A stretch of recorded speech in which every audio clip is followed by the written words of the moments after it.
हाँ तो हेलो मेरे लाल पीलो।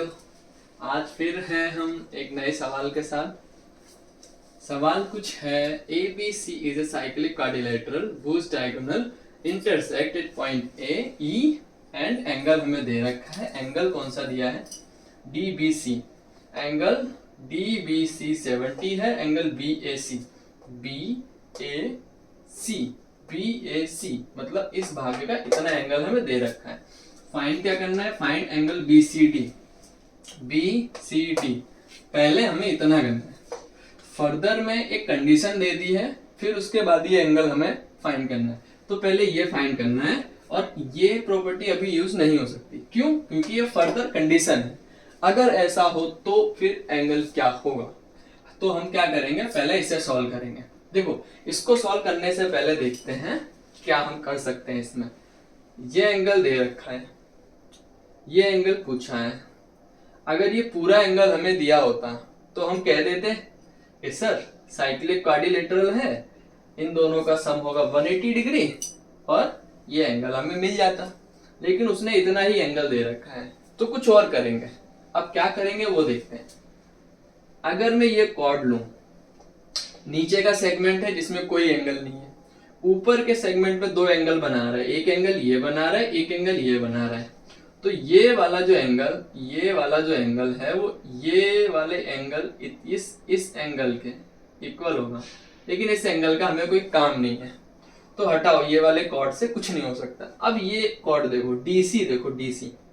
अगर मैं डीसी को देखूं, हाँ, अगर किसी को ये दिक्कत है कि एंगल कैसे पता चलते हैं कि सेम सेगमेंट में है, तो ये वाले क्वेश्चन में मैं समझाता हूं। देखो, जो डीसी है, डीसी के ये नीचे जो हिस्सा है, नीचे का जो पार्ट है, वो एक सेगमेंट है, इसको बोलते हैं सेगमेंट। और अगर ये बॉर्डर को देखूं, अकेले बॉर्डर को देखूं, तो ये एक आर्क है बेटा। ये जो कॉर्ड और आर्क के बीच का हिस्सा है ना, ये एक सेगमेंट है। तो ये हो गया माइनर सेगमेंट, नीचे वाला सेगमेंट। अब जितना भी ऊपर बचा है ये एक अलग सेगमेंट है। तो इस सेगमेंट में इस कॉर्ड से जितने भी एंगल फॉर्म किए जाएंगे वो सारे के सारे इक्वल होंगे।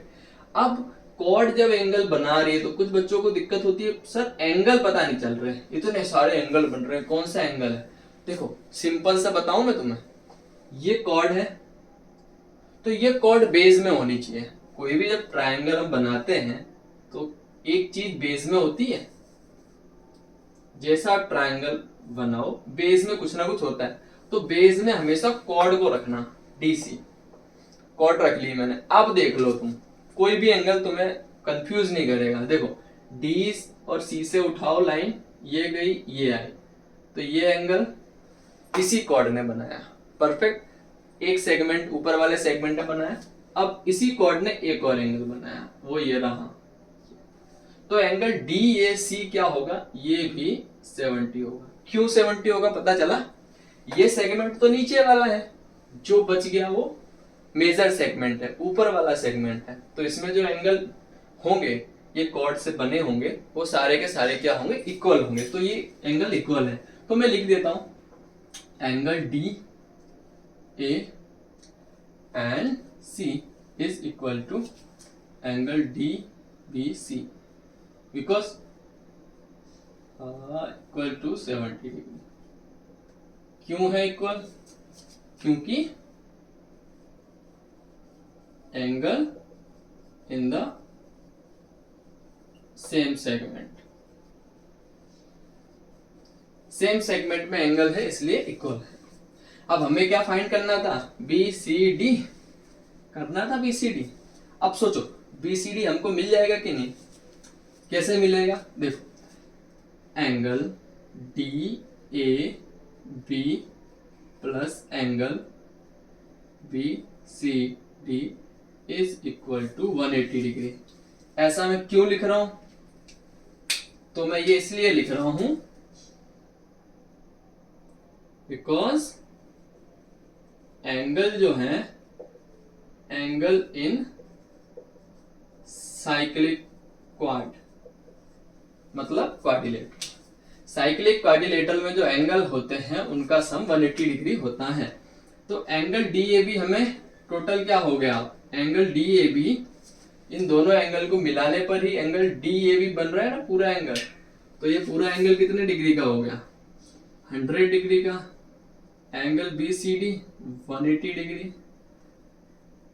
अब एंगल BCD यहां रखो, 100 को उधर ले जाओगे तो 180 degree minus 100 equal to 80 degree. ये हमारा आंसर नंबर 1। क्वेश्चन नंबर 2 क्या दे रखा है, further if AB equal to BC। अगर AB इक्वल टू BC है तो इन ट्रायंगल ABC, देखो AB इक्वल BC है तो मैंने एक ट्रायंगल ले लिया, उस ट्रायंगल में दो साइड इक्वल हैं और हमें एक प्रॉपर्टी पता है आइसोसेलेस ट्रायंगल की। वो क्या है कि opposite angles of equal side are equal. तो देखो ये साइड के अपोजिट ये है तो ये 30 है, ये साइड के अपोजिट ये है इतना हिस्सा, तो ये एंगल भी 30 होगा। तो मैंने इसको 30 लिख दिया पहले, राइट। तो यहां पे लिख देते हैं, पहले लिख देते हैं थोड़ा, AB equal BC, therefore angle BAC equal to angle BCE। ये दोनों कितने होंगे, 30 डिग्री। अगर कोई पूछे क्यों होंगे तो अपोजिट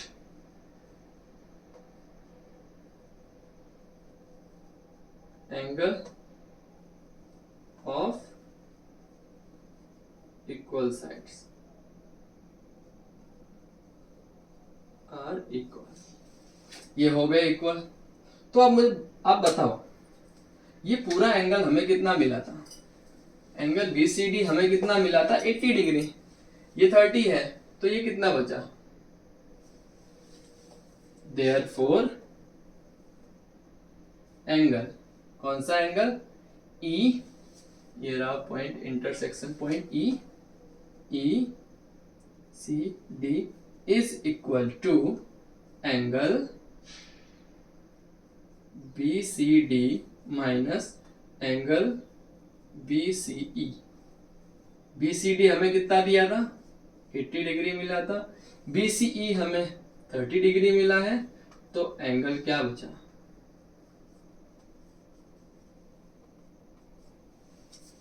दूसरा आंसर हमारा है 50। तो ये था सवाल छोटा सा। आई होप कि आप सबको समझ आया होगा। मिलते हैं दूसरे किसी वीडियो में। Thanks for watching, bye for now, जय श्री राम।